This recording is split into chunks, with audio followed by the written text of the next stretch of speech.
Wow. I always wanted to be like a Mickey Mouse, and I think dream came true. Now I feel like how Mickey Mouse feels like when he's on the stage. But as Brenda kindly introduced, my name is Yuki Sugahara. I'm from Japan. So English is my second language. So don't be picky. Don't be picky. I try to speak slowly and try to use easy word to understand Buddhism. And as Brenda said, I'm from Temple family. Do you have any idea how many generations? No one? No one have no idea? Are you sleeping? 17. 17, close. 15th generation. My temple has over 350 years of history in Japan. So my temple started when samurai, they were taking over the country.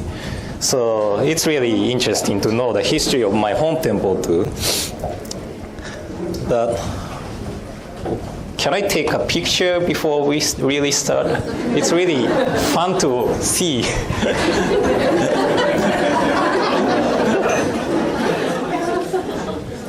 Okay, smile. Wow.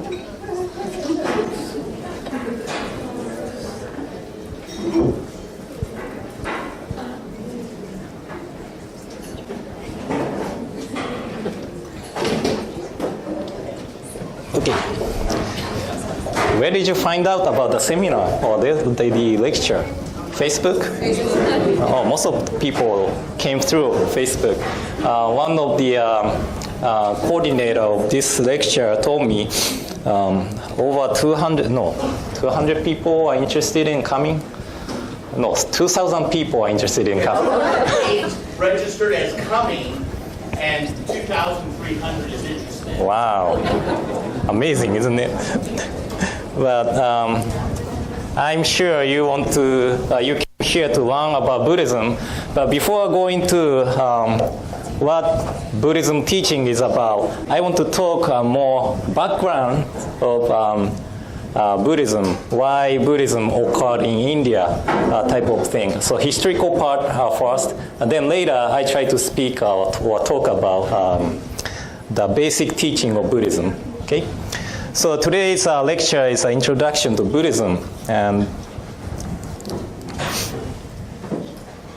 you know that Buddhism came from India. Okay, so Buddhism came from India, and the before Shakyamuni Buddha's time, at the founder of the Buddhism, Shakyamuni Buddha's time, the system called caste system was taking over the country. Okay, let's see. And the religion which was ruling ancient India is called Vedic religion, which they relies on the sacred writings called Veda. Okay, they talked about the importance of ritual. So the one who takes care of ritual was placed on the high class, as high class people. So the priestly class was on the top of caste system. But as time goes by, the people of intellectual classes begin to pay more interest to philosophical understanding. And the literature called Upanishad was established. And Upanishad gave huge impact on the Vedic religion. And the goal of the Vedic religion become one with Brahman. Brahman is the principle of the universe.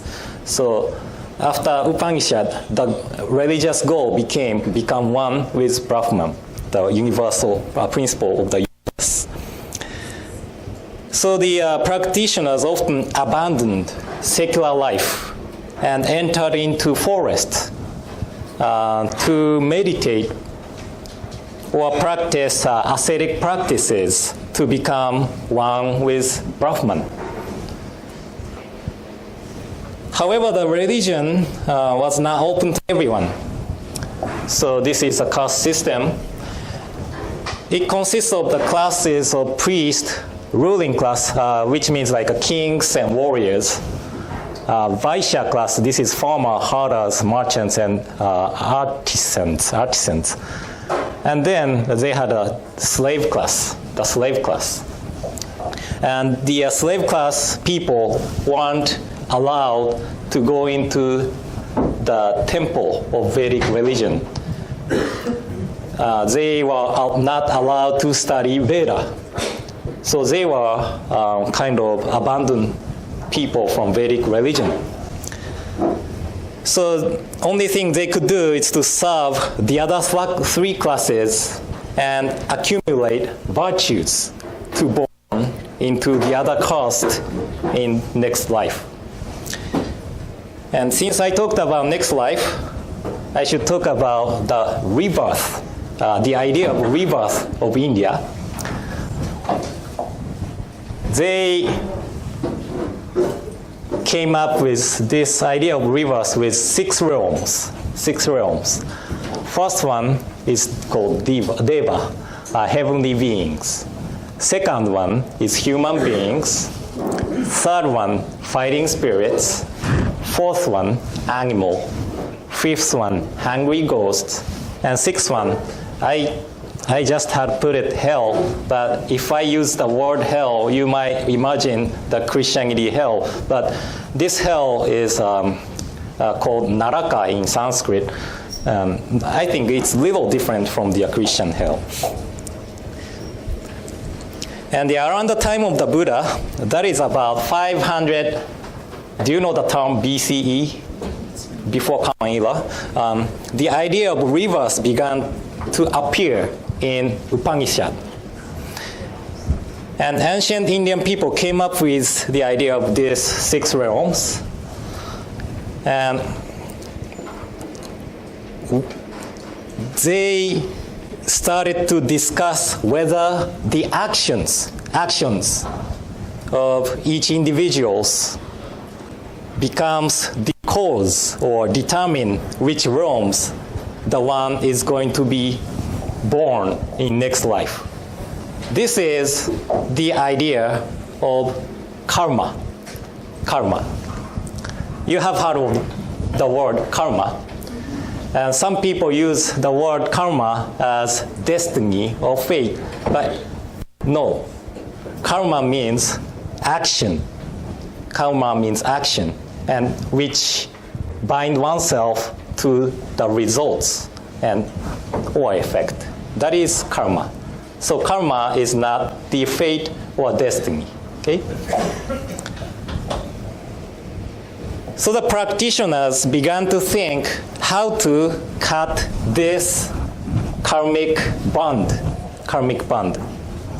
and liberate one's mind and soul or self. They thought the way to the liberation. And liberation is called moksha. And since they began to think that there is rebirth, they started to discuss whether there is entity or soul which travels this cycle of birth and death.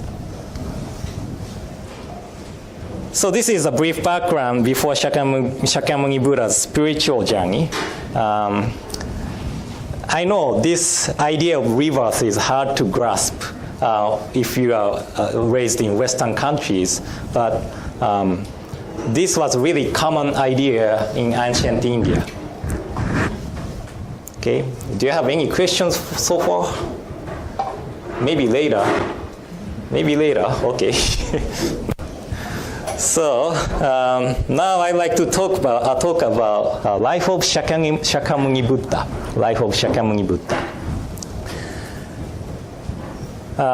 Shakyamuni Buddha was born as a son of King Shuddhodana and Queen Maya of Gautama clan. Gautama.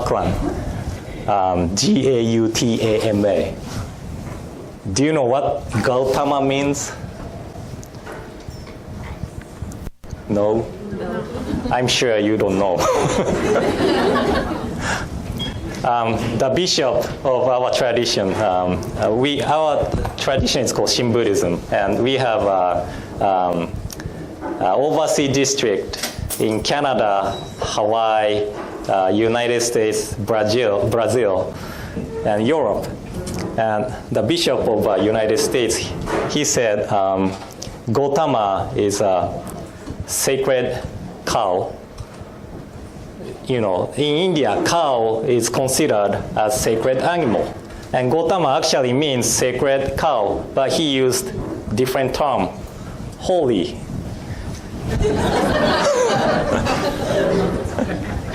So Gautama means sacred cow, okay? And his name was Siddhartha. Siddhartha meaning whose goal has achieved.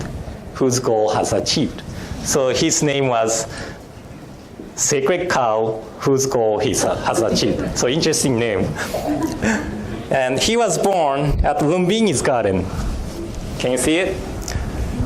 And the legend says, right after the birth of this prince Siddhartha, a sage named Ashta came down from the Himalaya mountains and said, this child has only two paths open to him. If he remains a householder, he will become a great king and unite the world as a universal ruler. If he leaves home to become a religious mendicant, he will become a Buddha, the awakened one. And according to one of the literature, Prince Siddhartha spent a life of luxury. He had villas for each seasons, surrounded by beautiful flowers and palms. So probably it looked like this. And he never saw old people around him. He never saw people in sickness. And he never saw a person who is going to die.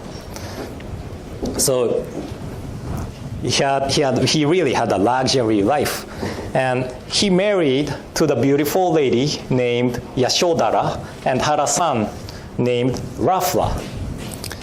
And he seemed nothing to worry about his life. But not for long, there is a famous story of 4 sightseeing journey outside the palace in Kapilavastu. That's the castle he was raised. The Prince Siddhartha sees old men, sick men, and a dead man. And he realized he'll be like one of them without exceptions.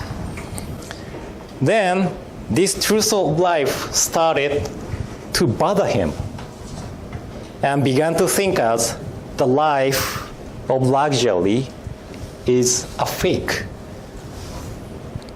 There are no true happiness or joy unless he solved the problem of death. And one day, he went out of the different gate and he saw a traveling monk. And he asked his attendant, who is he? Who is he? And the attendant said, he is a religious mendicant who seeks for the way to the liberation from this world of birth and death. So the monk, he didn't look wealthy, but he looked radiant. And Prince decided to renounce his position as prince, and he abandoned his family and became a religious mendicant or spiritual practitioner when he was 29 years old. 29 years old. And he first practiced under 2 masters. They taught the way of meditation, and he mastered their teachings quickly. And the masters wanted him to stay as a successor. And Siddhartha found the effectiveness of meditation. But he thought he could not attain awakening only through the meditation, so he left these two masters. Then he went into the forest to practice with five companions, and they practiced ascetic practices, such as eating 1 grain of rice a day. And in India, it was believed that a person can obtain spiritual, supernatural power through ascetic practices. So Siddhartha practiced and practiced again, practiced. Then he became like this, bones and skins. He was rather in the critical condition than getting close to the spiritual awakening. So one day he realized, this is not the way to liberate myself or the way to the awakening, not the way to solve the problem of birth and death. So he quit the ascetic practices and he went into the river, washed his body, and one girl named Sujata offered him milk and rice. And so he accepted, and after eating, he sat under the Bodhi tree and started to meditate. The 5 companions saw Siddhartha accepting rice and milk from a girl. So they thought he has fallen into a luxurious ways and abandoned his spiritual efforts. And so they left him. By the way, how many of you have been to Japan before? Oh, quite a few. This is nothing to do with the life of Shakyamuni Buddha. But there is a milk or coffee flesh named Sujata in Japan. The name came after this story of Siddhartha accepting the milk and rice from the girl named Sujata. It's an interesting name, isn't it? Anyway, after sitting under the Bodhi tree for 49 days, he finally attained enlightenment or awakening.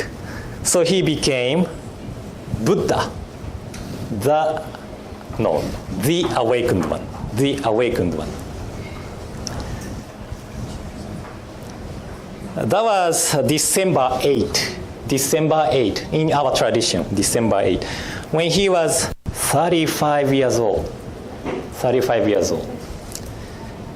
And I decided to come to the United States when I was 29 years old.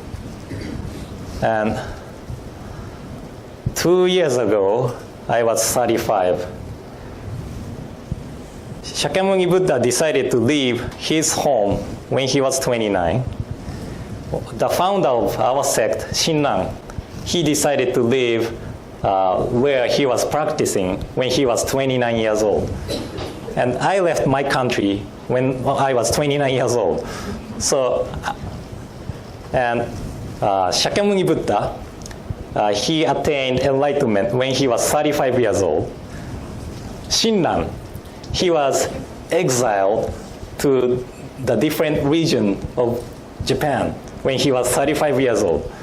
So I was wondering, when I was 29, I decided to choose a different path from, the previous life. So at the age of 35, I may be attained enlightenment, or maybe exiled.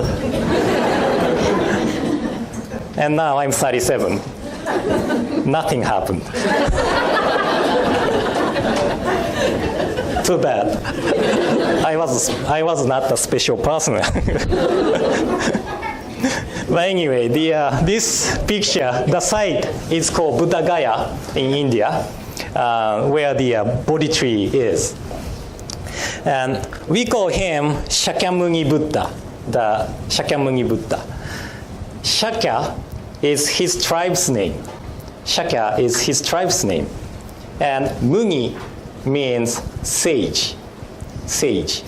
So Shakyamuni means sage of Shakya tribe, sage of Shakya tribe. And the Buddha means the awakened one. So the awakened one, the sage of Shakya clan. That is the name Shakyamuni Buddha means.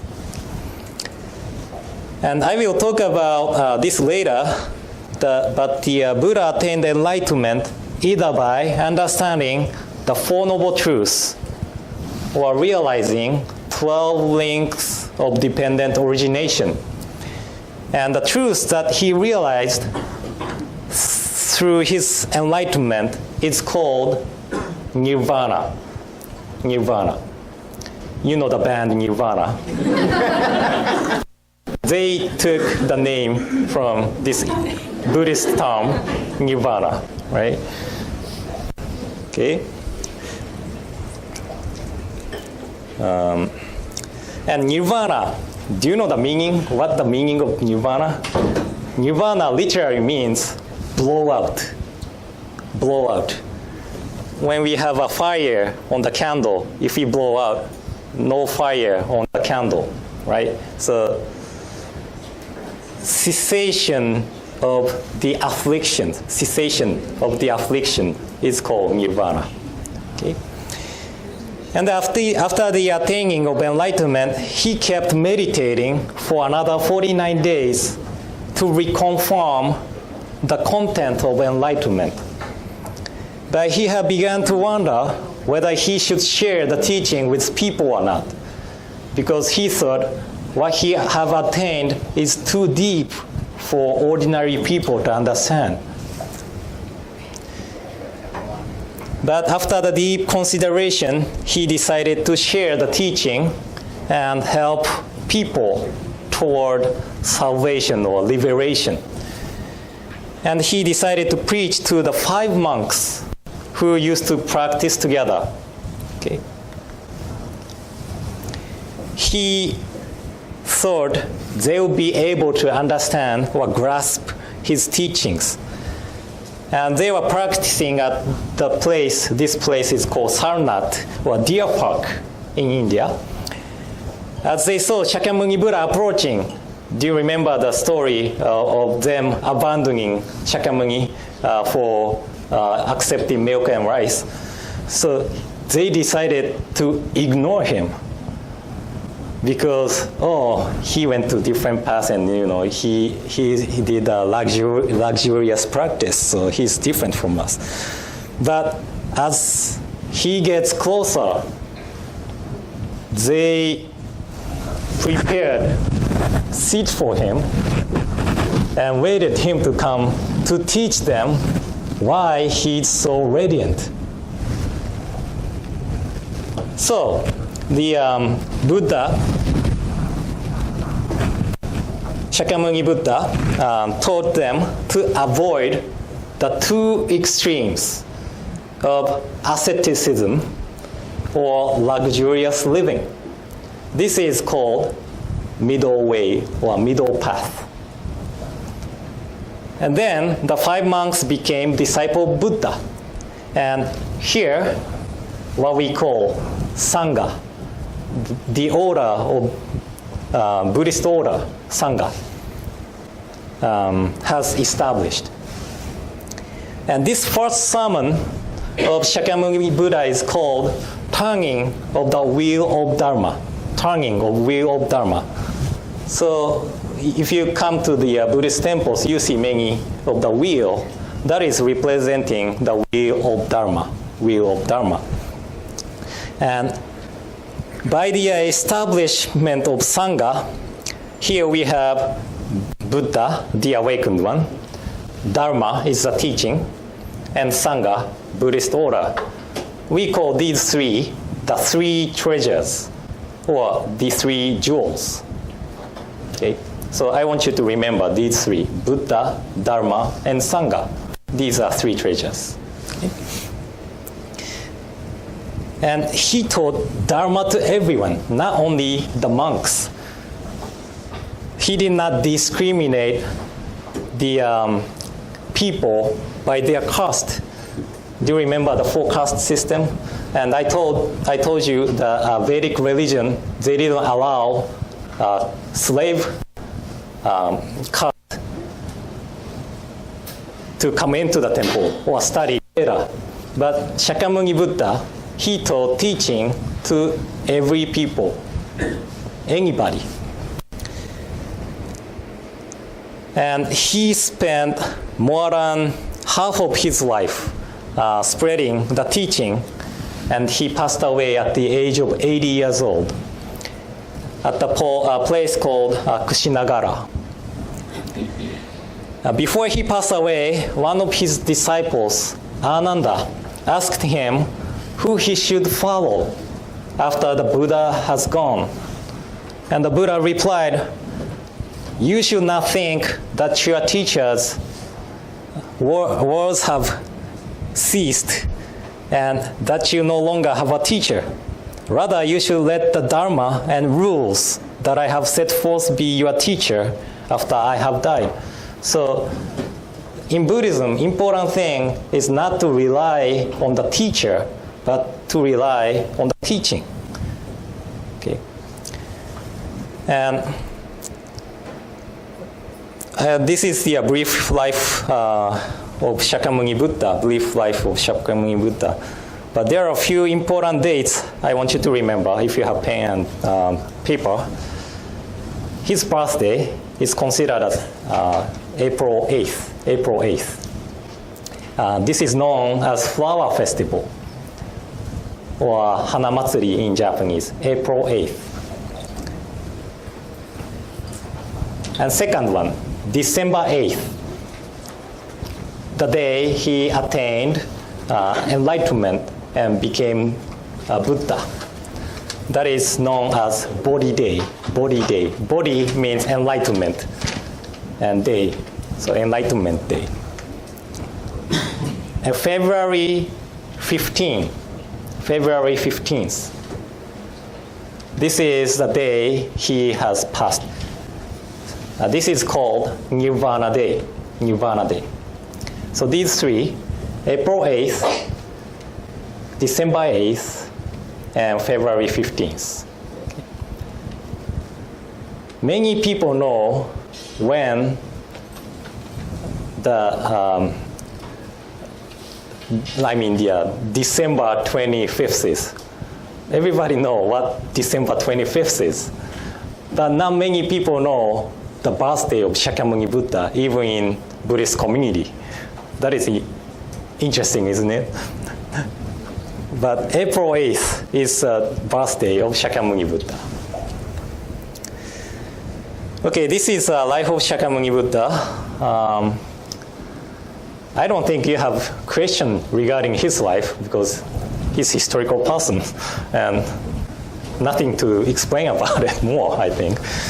Now, I think I'd like to talk about the teaching and teaching of the Buddha. This is a fun part, so I hope you enjoy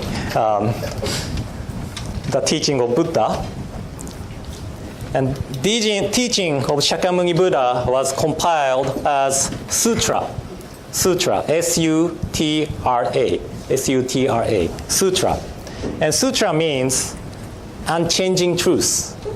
Unchanging truth.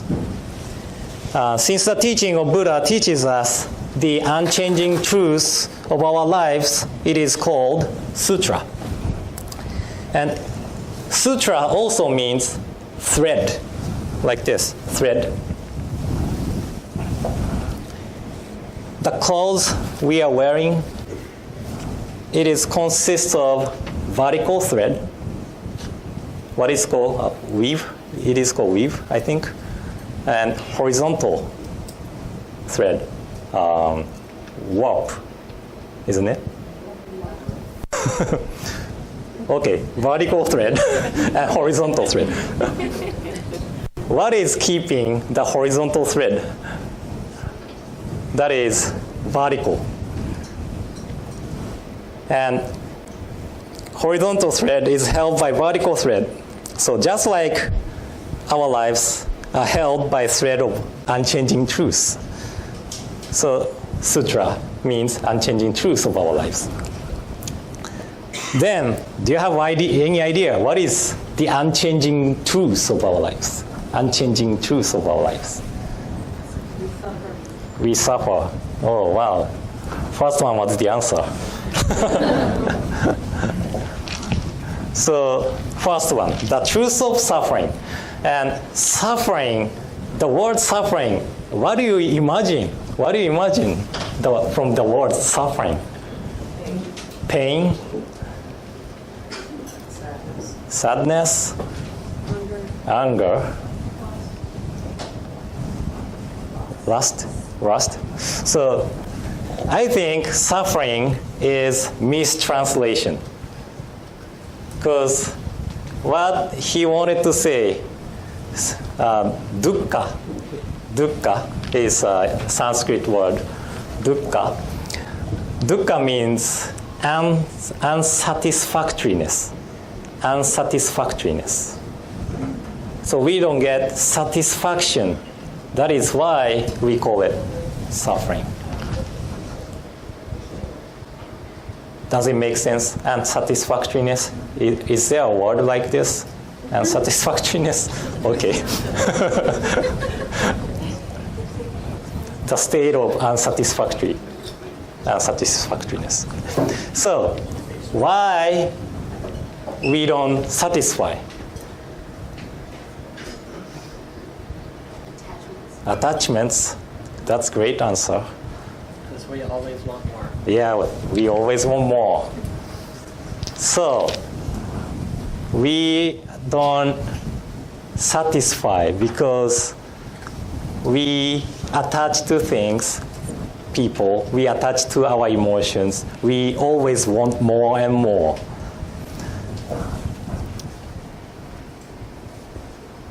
That is the cause of suffering,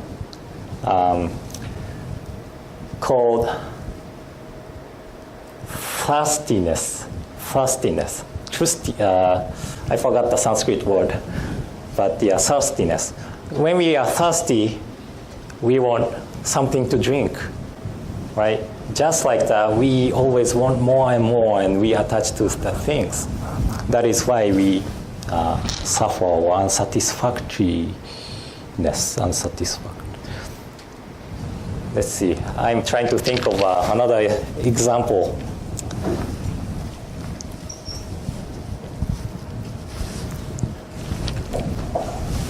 This is remote controller. And if I do this to you, do you move as I wish? No, right? This one only works for these things. We all have our own remote controller that only works for myself. But we are trying to control people or things by our own remote controller that only works for me. That is why we have conflicts. I have 2 children. They went home, so I can't say anything about them. But, if they don't sleep or if they scream or shout, I try to not to get angry, but sometimes I get angry too. But I get angry because I try to control them with my remote controller. So I have to find out the other way to teach them why they should not scream, why they should not shout, or why they have to sleep. So it's important to know that this remote controller only works for yourself, myself. Yeah. So the cause of suffering, I talked about it, cause of suffering. The cessation of suffering. So there's a way, there is the cessation of suffering, and the way to end suffering. This is like medical practice, I think. Cause of suffering is why we are in this condition. And then when we get sick, we go see the doctor. And they teach us why we have sickness. And then the doctor also teaches us there's a way to recover from your sickness, and the result of cureness. Yeah. Does it make sense? Yeah.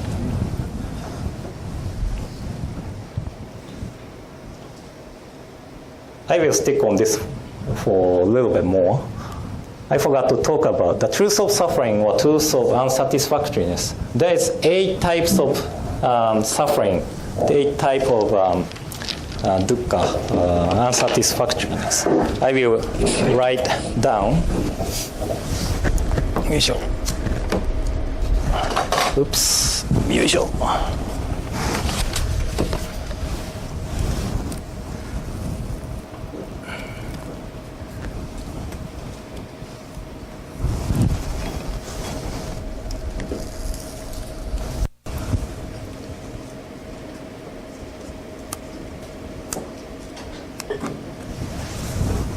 This is an amazing system, isn't it?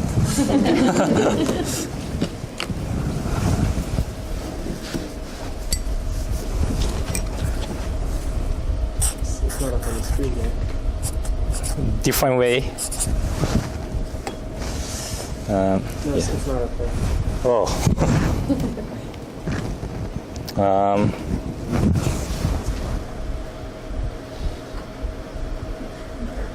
Yes. Now I can say, it's amazing, isn't it?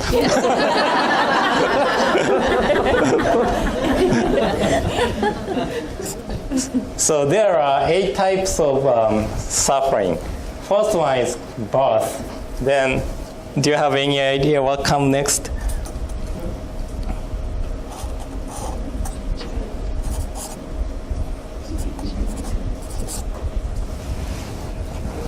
Do I need E? Nope. No? Okay.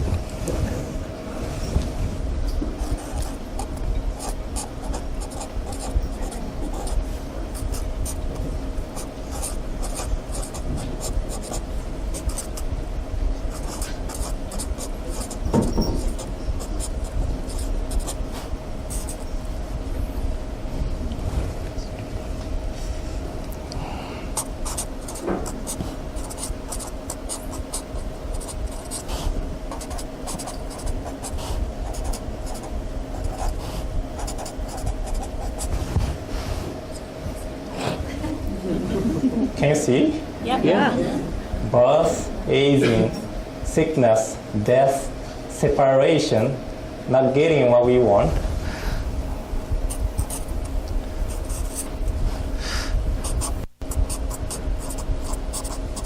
Number 8.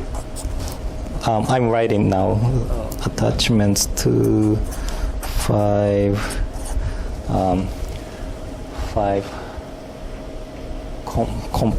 components. What was number 7? Oh, that's true. Yeah. Thank you, Brenda. Meeting or associating with people you dislike. Yeah. Oop. A little bit bigger. I'm trying.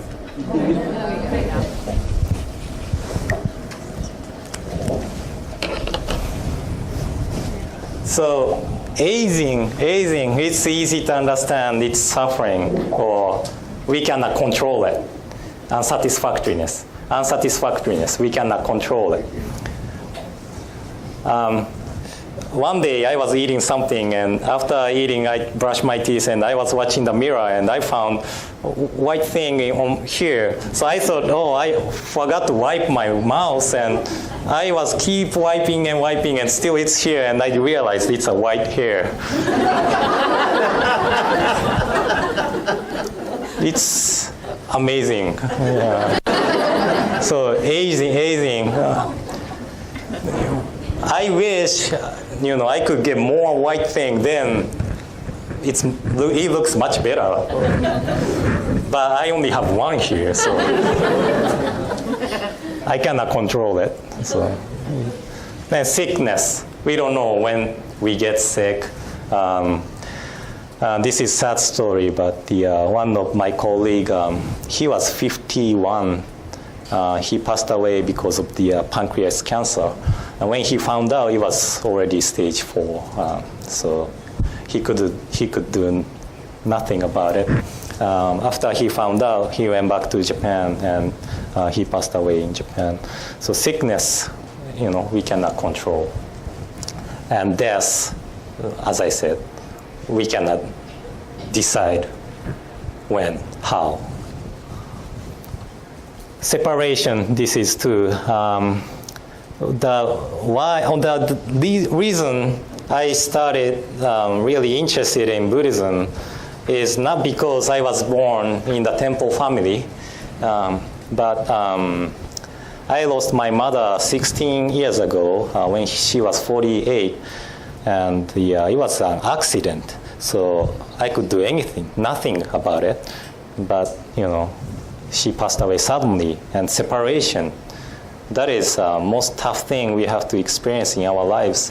But as I said, we cannot control separation. We cannot, do anything about it.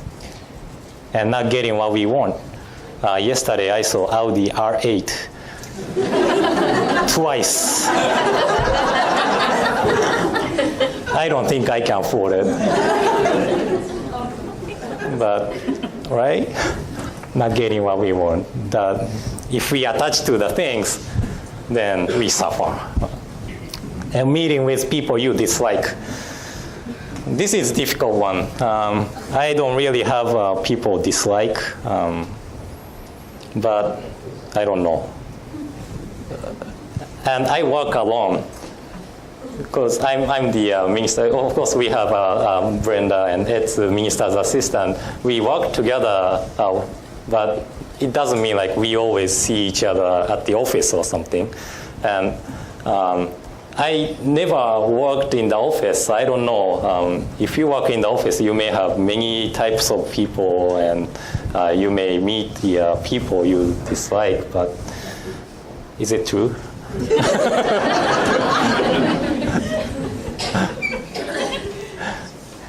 So yeah, I don't have anyone who I dislike. But. Number 8, this is difficult one to grasp the idea. Attachments to 5 components or 5 aggregates. I don't use this.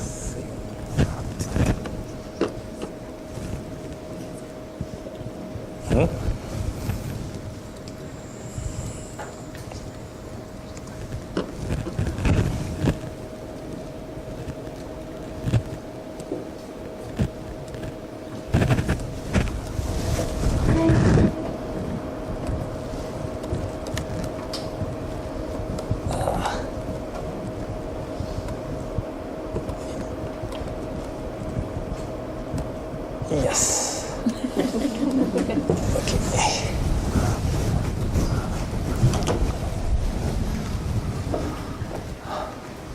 So this is the 5 components, 5 aggregates. 1, form. Form means form. You know, the shape or any colors or anything. Sensation, perception, mental formation, and consciousness. according to Shakyamuni Buddha, these 5 things are creating what we call self. So we don't have the self. We don't have the self. But we are accumulation of these 5 things. This is hard to understand, isn't it? I still have a hard time understanding this. But next topic, next lecture will be October 8th. I'm talking about Buddhism and mind. And Buddhism and psychology and Buddhism and mind, it has really a tight connection. And these 5 aggregates and the mental components, that is really interesting to learn. So if you are interested in coming again, October 8th, right? October 8th from 12:30, same time. Please come. But this one, you don't really need to understand, but please know that there is an idea called the 5 aggregates. And because of the attachments to these 5 things, we suffer. Okay?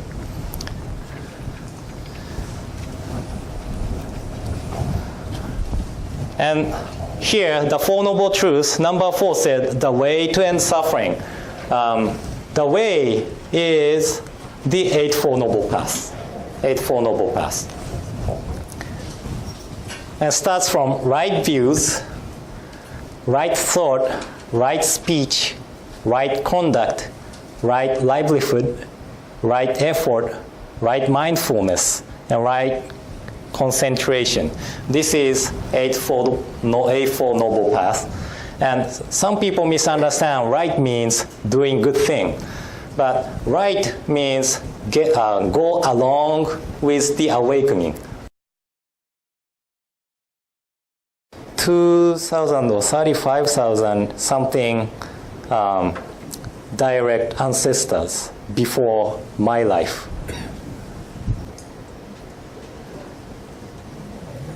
It's more than everybody. Do you go Moda Center sometime? You can over 32,000 something of my direct ancestors cannot fit in to Moda Center. And the game of the sports or anything, if you lack only one audience, then the game or show will go on. But my life, if I lacked 1 out of 32,000 and something ancestors, I wasn't here today. So, when this exists, that exists. When my ancestor exists, I exist. This is dependent origination. Okay. And same way, when our afflictions ceases, then our wrong views ceases. So dependent origination. Okay.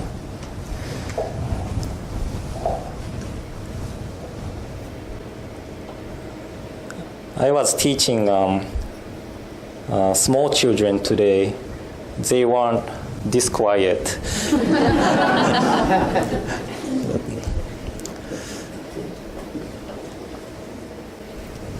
Okay, so one of my teachers,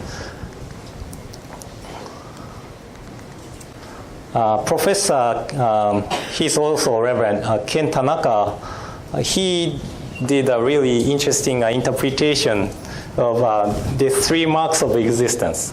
And 3 marks of existence, or 4 marks of existence, this is another characteristics of Buddhism. And all dharma are devoid of self. I just read it, this one. Interdependence. So everything is mutually dependent. And impermanence. Everything is nothing stays forever. Nothing stays forever. And unsatisfactoriness. And nirvana is tranquility, peace. Because nirvana is a state of mind that has no afflictions. So it's just like dropping the stone on the pond that makes the waves. But nirvana, it's just like a clear surface, just like a mirror. That is why it's called peace. So Ken Tanaka, he said, think big, think big. Life is bumpy. Okay, life is bumpy. Life is interdependent.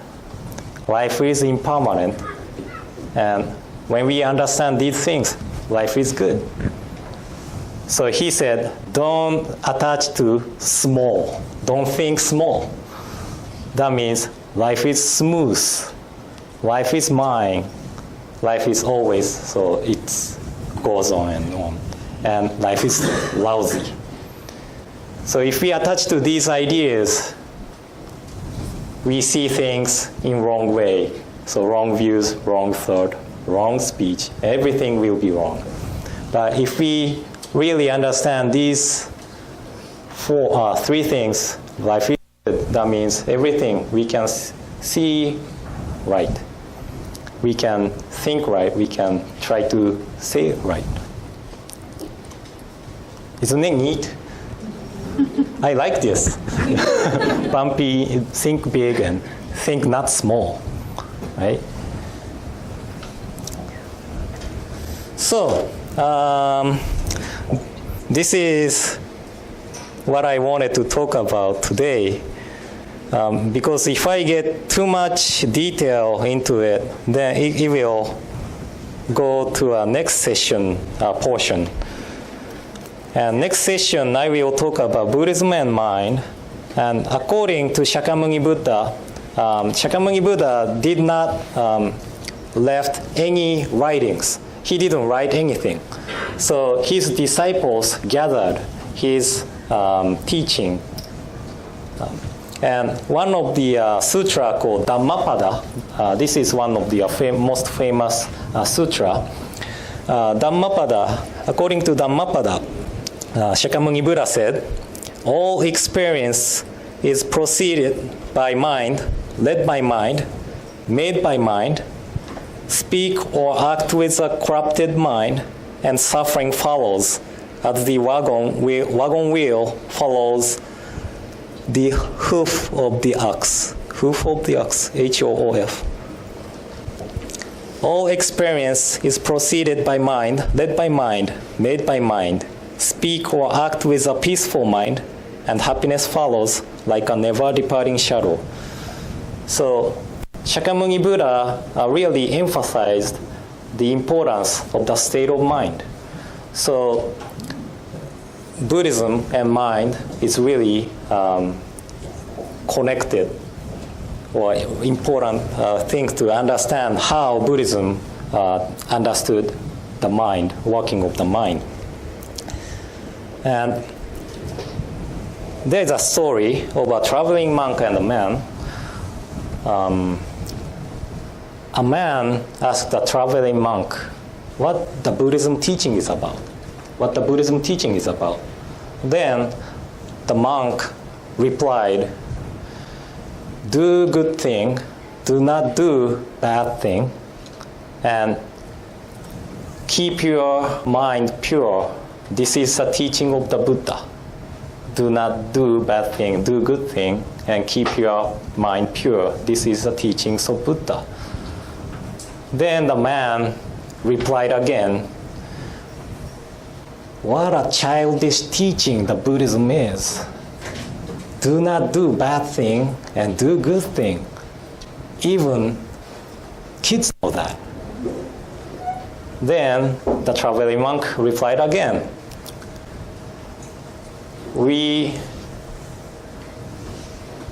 Buddhism is a teaching why we cannot follow the teaching even the kids know.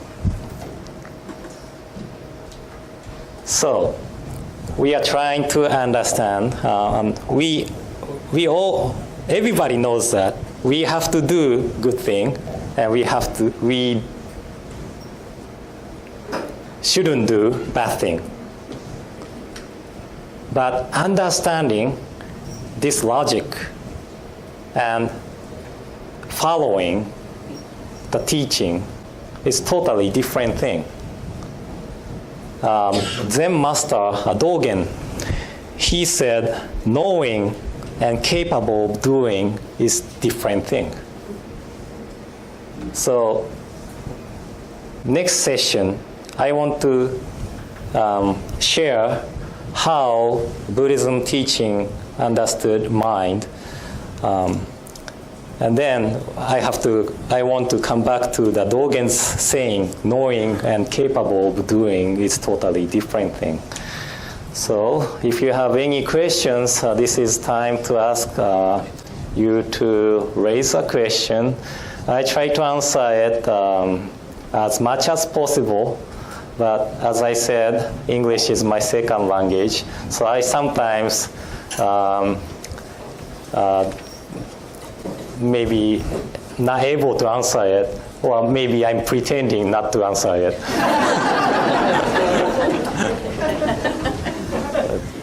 Okay, yep. So I wrote down Dharma and the Sutra. Do you have definitions of those? Some way to define them? Dharma and Sutra's definition? Okay. Dharma is teaching. Dharma is teaching. In Buddhism, Dharma is teaching. In Indian way, many way of understanding the word Dharma. So if you are interested, please look it up online. But Dharma means teaching, and Sutra means unchanging truth. Unchanging truth. Yes? What is love, and where does it fit in? Love? Yeah. Love depends on what you mean by love. Because in Buddhism, love is considered as thirstiness. So attachments is considered love. But if you are saying loving someone kind of feeling, then that is maybe compassion.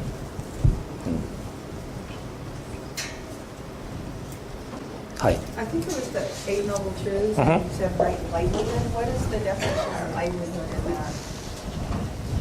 So, right livelihood is to live with right thought, right speech, and right conduct. Okay. Yeah. So yeah, everything is kind of connected, not individual thing. Yeah. Hi. Can you go back to the slide, the 4 marks of slide? 4 marks of existence, right? Okay. This one? Yeah. All dharmas are devoid of self, interdependence. All phenomena are impermanent. All phenomena are suffering. Nirvana is tranquility and peace.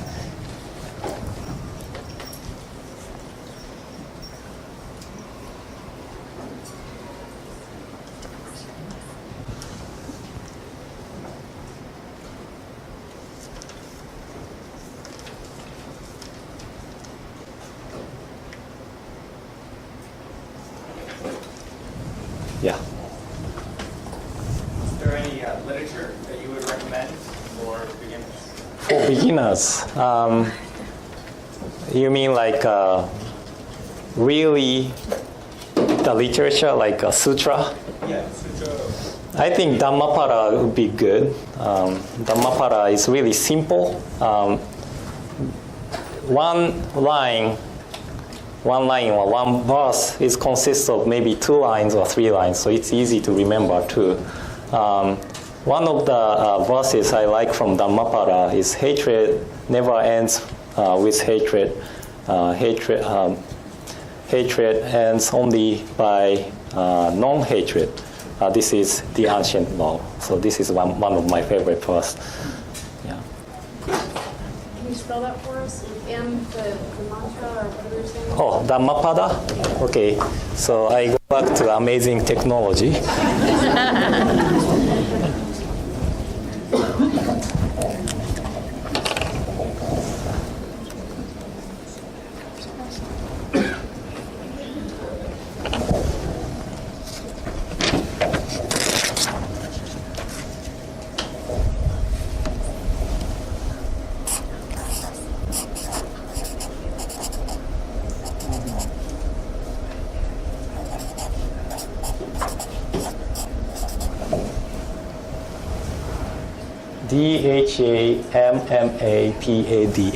Dhammapada, Dhammapada.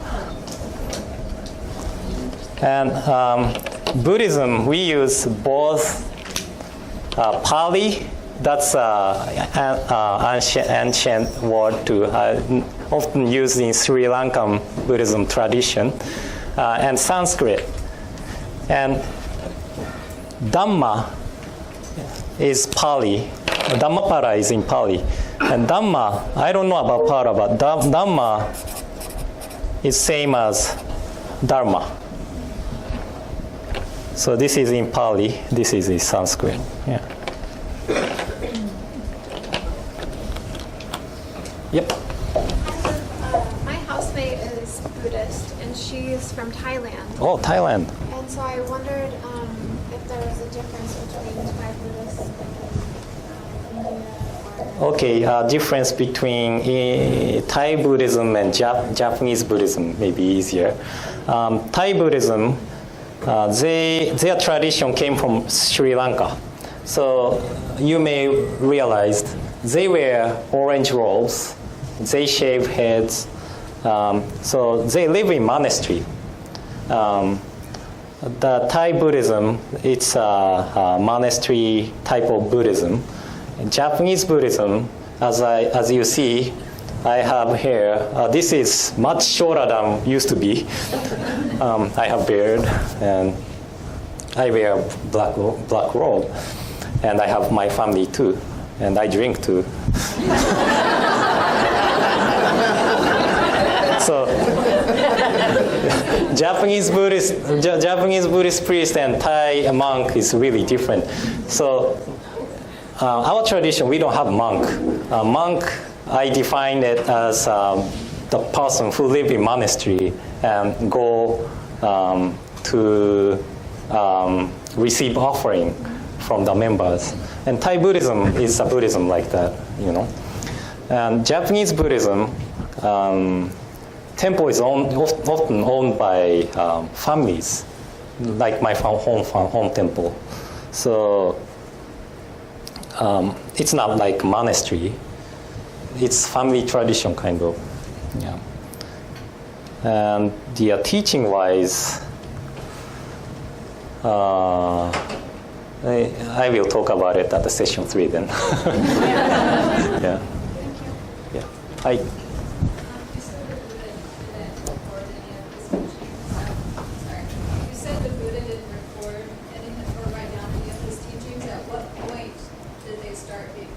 Okay, thank you very much.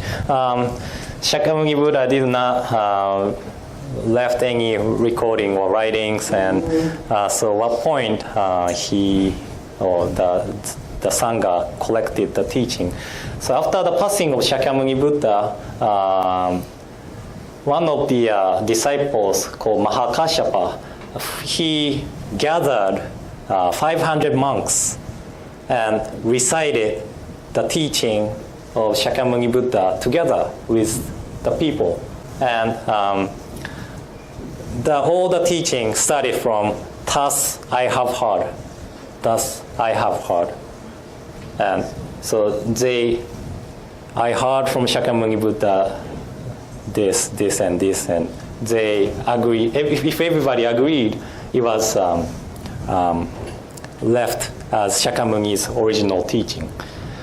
And at that time, they didn't write down the teaching, but 100 years after the passing of Shakyamuni Buddha, people started to write down the teaching because people seems to forget many things. Okay. What is Nam-myoho Renge Kyo? Okay.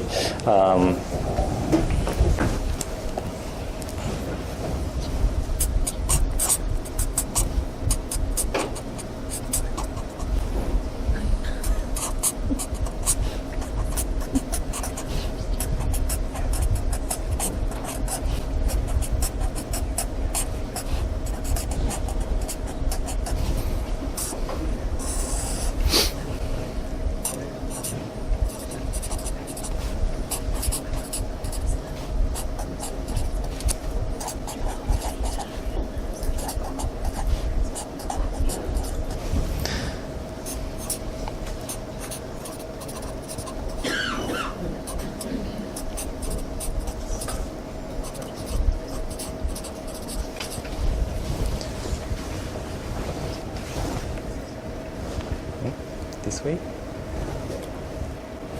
Oop.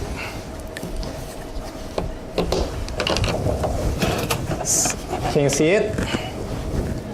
No? Okay. I hold it like this. So this is the Chinese characters for Nam-myoho Renge Kyo. Namu means, Namu is a Sanskrit word, namas. And namas means take refuge. Take refuge. Myoho Renge Kyo is the name of the sutra called Lotus Sutra. So Nam-myoho Renge Kyo, they are saying, I take refuge in the teaching taught in the Lotus Sutra. And this is a tradition of Nichirenshu in Japan and the Soka Gakkai SGK. SGI, Soka Gakkai International. So they repeatedly recite Nam-myoho Renge Kyo, Nam-myoho Renge Kyo. Okay? And in our tradition, we use same two characters from Nam-myoho Renge Kyo.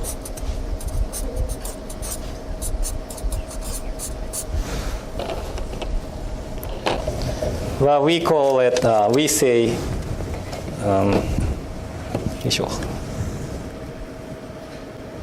yes. We say Namo Amida Butsu. Namo Amida Butsu. So first two characters same, take refuge. And Amida Butsu is a Buddha named Amitabha or Amitayus, Buddha of infinite light and with life, infinite life and life. So we are saying, I take refuge in the Buddha of infinite life and light. This is Namo Amida Butsu. Okay. Hi. Hi. One thing I just had a hard time understanding the way to end suffering when it came to the right values. Does that mean based on the right values of your society or based on your own vote? I just wasn't sure like how strict it is to be right to end suffering. So as a, what does the right means? Right means go along with enlightenment. So it doesn't mean like a socially or morally right, but in accordance with Shakyamuni's teaching. I think that is what right means. And Shakyamuni Buddha's teaching is non-violence, equality, maybe more, but these two, if we see with these two, I think we come to understand what is right. Yeah, I think, is it okay? Yep. Could you give a brief explanation about how the ideas of different deities came into Okay, existence? so why there are so many deities in the Buddhism? You mean? Yes. So I just talked about the brief history of Shakyamuni Buddha, and I didn't talk about the history after Shakyamuni Buddha's life. But after Shakyamuni Buddha's time, the Sangha, the Buddhist order, had separated into two groups, and one is mainly now in Sri Lanka one, Theravada. Another one is Mahayana, which is more of China, Vietnam, Korea, and Japan. And after the establishment of Mahayana Buddhism, many people in India started to take in the Hindu gods into the Buddhism teachings. So some of the deity in the Buddhism and Hindu gods, we share same gods or deity. Yeah, that is why I don't know if you are interested in Buddhist art too, but if you see the statues of Buddha or Bodhisattvas, sometimes you see many arms on the statue. That is after the influence of Hinduism. Before that, there were only two arms and human forms. Yeah. So, is it okay? So that was around 8th, 9th century, and when the esoteric Buddhism established in India. Hi. Presentation today. This may be for a later class, and I know it's such a huge subject, but could you speak briefly on the Buddhist belief in reincarnation? Buddhist idea of reincarnation. Shall I go back to the slide? Or,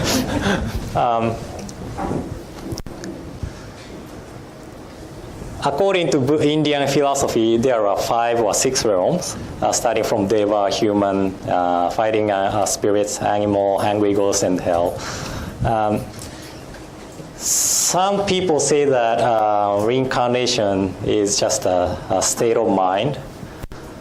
So sometimes if we are happy, we are in the realm of Deva. If we are in really such a bad condition, we are in hell. But it's really contemporary understanding. But if we go back to the Shakyamuni Buddha's time, or when Buddhism was flourished in India, reincarnation was accepted as a true thing. So if we do bad thing, if we accumulate bad karma in this life, we will be born into the realm of hell as hell being, or hungry ghosts, or animals. And if we do good deeds, we will be born into the realm of Deva, or human realm. That was the idea of reincarnation. So karma and reincarnation had really tight connection. And cutting this tight bond of karmic bond with this realm is nirvana, or attainment of enlightenment. So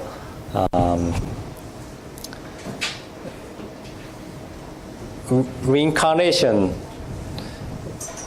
is important philosophy of India, but Buddhism, Shakyamuni Buddha never emphasized the reincarnation, I think. He emphasized that we have potential to cut this karmic bond in this life to attain enlightenment or nirvana. So maybe this is too far to speak, but Tibetan Buddhism, Dalai Lama when he passed away, the Tibetan monks is going to look for the reincarnated Dalai Lama. He must be how many years old, 2-3 years old or something, and he can identify the items of Dalai Lama he was using in previous life. And I don't deny that kind of reincarnation they are believing in. My personal understanding of reincarnation, I may have a previous life. I don't know. Maybe it was human form. Maybe it was hungry ghost, animal. I don't know. But now I have human form, and I have an opportunity to listen to Buddha's teaching, which leads me to the liberation or the attainment of enlightenment. So what I have to do now in this life is to listen to the Buddha's teaching.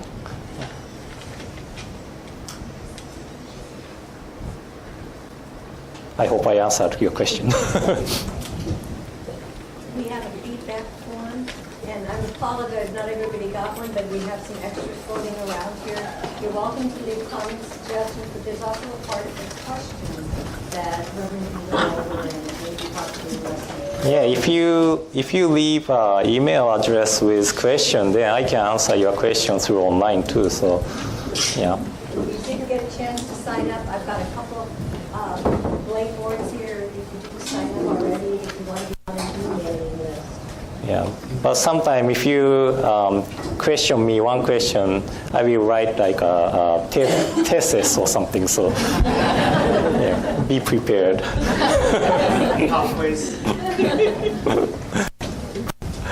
Yeah. Any other questions? Well, thank you very much. Yeah, thank you for coming.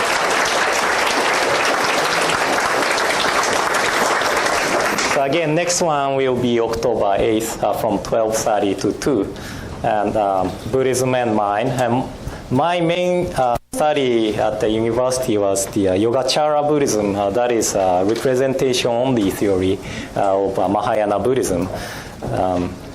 I just give you a brief introduction, but what I'm seeing, what I'm sensing is created by my own mind or consciousness, and you don't exist outside of myself.